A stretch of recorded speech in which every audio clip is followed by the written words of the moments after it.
Embarking on the journey to top tier policy, business, law, education, social work, and public health programs is as much an exploration of yourself as it is a rigorous academic endeavor. A pivotal aspect of this journey lies in the cultivation of self awareness and an understanding of your unique traits, motivations, and desires that can guide your actions and decisions. This lesson will provide you with a comprehensive guide to developing self awareness and applying it effectively throughout your application process. Self awareness is the conscious recognition and understanding of one's character, emotions, motivations, and unique traits. It is an introspective process where you identify your strengths and weaknesses, guiding you to make informed decisions and chart your own path. In the context of graduate school applications, self awareness is crucial in demonstrating your value as a candidate, emphasizing your strengths, mitigating your weaknesses, and illustrating your journey of personal and professional growth and improvement.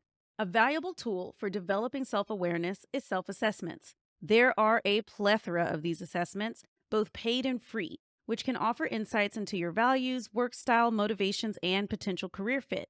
Examples include the Myers-Briggs Type Indicator, StrengthsFinder, DISC Assessment, the Values and Actions Survey of Character Strengths, HBS Career Leader, all kinds of options. I also really want to emphasize that if you feel like you are non traditional or a wild card applicant, or you just feel like, why do I know I'm smart, but I'm not making the progress I want to be making in my applications? I really want to strongly recommend that you also take an ADHD assessment. Executive function challenges are prevalent and they can often act as hurdles in the path to academic success. Identifying and addressing these challenges early can empower you with strategies to manage them effectively and enhance your chances of success in your chosen program. And hey, I'm like you. I thought of myself as a wild card, non traditional applicant. And guess what? Turns out that a lot of the challenges I was facing in my application process to Stanford and Harvard, as well as while I was in graduate school, are attributed to ADHD. I didn't get diagnosed with ADHD combined type until I was 38 years old after I'd already graduated from college at Pomona College, from Harvard Business School MBA and Harvard Kennedy School MPA. So grateful I made it through, but it wasn't easy. And a huge part of that was I had undiagnosed ADHD. I want better for you. So if you are struggling with making progress, with checking off tasks on your to-do list, with prioritizing, with time management, with energy management, with focus, you get either way too focused, hyper focused, or you just can't get yourself to get started on important tasks, that might be a sign of ADHD. So add ADHD evaluation to your list of assessments. Let's say you've taken some personality assessments like 16 personalities or MBTI. Let's say you've taken some career assessments like the Strong Interest Inventory or the HBS Career Leader. Let's say you've taken some values and motivations assessments. Whatever assessments you've taken, now I want to talk about what to do once you have your assessment results in hand. You can now use your assessment results to highlight your core strengths, providing examples of how they have been instrumental in past personal, professional, and academic experiences, and how you plan to leverage those strengths in your chosen program and your career after graduation. Demonstrating self awareness also means recognizing areas where you need improvement. Openly discussing how you're working on these weaknesses illustrates maturity and a commitment to personal and professional growth. Next, you can highlight your individuality. The insights from your assessments can be utilized to emphasize what makes you special as a candidate. You can highlight your personal traits, motivations, and values that align with your chosen program and your chosen career goals. Next is context for your journey. If you take an ADHD assessment and it indicates you have ADHD and then you go get evaluated and diagnosed with ADHD, you now have a very important addition to your personal, professional, and academic narrative. You can share your story of the challenges you faced, how you overcame them, demonstrating resilience, problem solving ability, and determination to succeed. The insights derived from self assessments can be strategically woven into your application process, from essays to the application process in general to your interviews. In your essays, let's first talk about how you can use it for your career vision.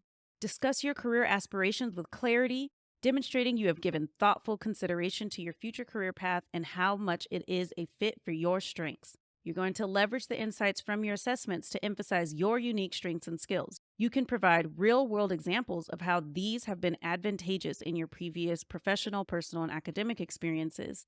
And lastly, in your essays, you can show growth and improvement.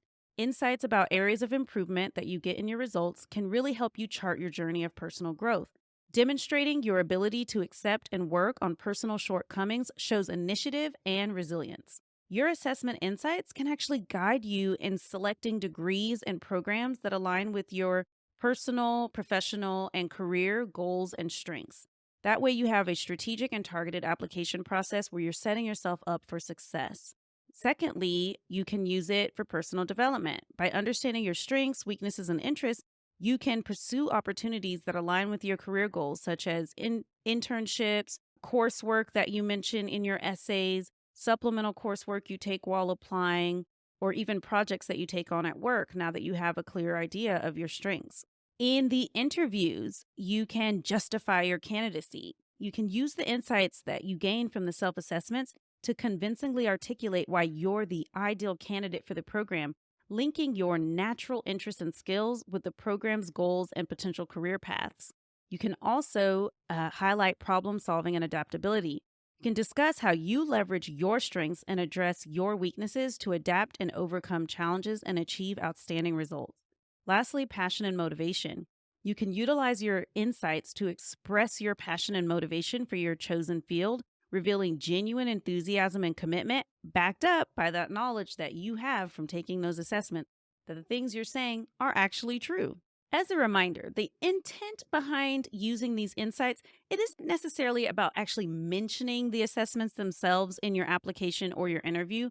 Instead, the purpose of taking these assessments is about helping you showcase self-awareness and clarity that these assessments can often provide, traits that graduate programs highly value. Okay, let's recap what we learned today about self-awareness and self-assessment. Embarking on the path to top tier graduate programs is a journey of self discovery, with self awareness playing a critical role. Self awareness, which is the understanding of one's character, emotions, motivations, and unique traits, can be developed through self assessments such as MBTI, StrengthsFinder, DISC, VIA, and even ADHD assessments. The insights gained from these assessments can then be applied to highlight your strengths, address weaknesses, emphasize individuality, and narrate your journey. In your essays, you can utilize these insights to discuss your career vision, strengths and skills, and areas of growth. During your interviews, the insights can aid in justifying your candidacy, discussing your problem solving and adaptability skills, and expressing your passion in an authentic, compelling way. Finally, you can use these insights to actually inform which degrees and programs you apply to. All right, that is what I have to share with you today about cultivating self-awareness in the application process. I will see you in the next lesson.